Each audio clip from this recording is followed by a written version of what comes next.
Pancreatic cancer may become number 2 cause of cancer deaths. Pancreatic cancer is projected to become the second most common cause of cancer-related death in the United States in 2030, overtaking deaths from breast and colon cancers, according to new research. Currently, the top 3 causes of cancer-related death in the United States are lung, colorectal and breast cancers. Pancreatic cancer is fourth, followed by prostate and liver cancers. In 2030, lung cancer will remain the top killer, but pancreatic cancer will move to second, followed by liver cancer and colorectal cancer, according to the report from the Pancreatic Cancer Action Network, PCAN, a charity organization that advocates for pancreatic cancer research. The reason for the increases in deaths from pancreatic and liver cancers is partly due to changes in demographics, including an increase in the number of people ages 65 and older, who are at greater risk for cancer in general, said study researcher Lynn Matreason, Vice President of Scientific and Medical Affairs at PCAN. In addition, some minority groups, such as African Americans, are at greater risk for pancreatic cancer than whites, so changes in minority group populations also affect the risk of the disease.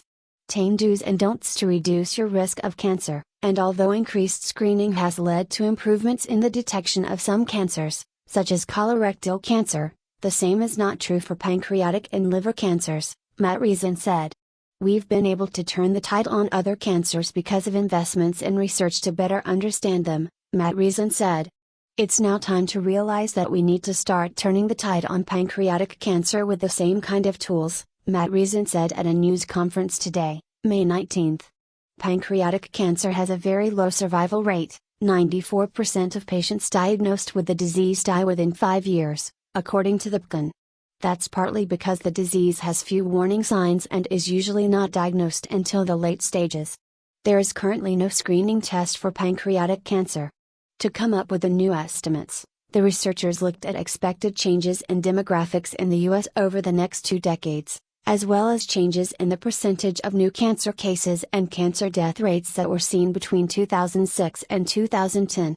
In 2030, there are projected to be 156,000 deaths from lung cancer, 63,000 deaths from pancreatic cancer, 51,000 deaths from liver cancer and 47,000 deaths from colorectal cancer, among men and women combined in the United States, the study found. However, breast, prostate and lung cancers are projected to remain the top 3 cancer diagnoses in 2030, in terms of total number of cases. Thyroid cancer is projected to overtake colorectal cancer in the 4th spot, the researchers said, pointing to the increases in thyroid cancer diagnoses in recent years. The study, funded by PCAN, will be published in the June 1 issue of the journal Cancer Research. It's important to note that the researchers assumed that changes in cancer incidence and death rates that took place between 2006 and 2010 would continue to occur for the next 20 years. This is unlikely to hold true, said Amit Jamal, Vice President of Surveillance Research at the American Cancer Society, who was not involved in the study. It is very, very difficult to predict the future. For example, if new ways to detect or treat pancreatic or liver cancers were discovered, that could change the death rates, Jamal said. Matreason agreed, and said the study researchers would like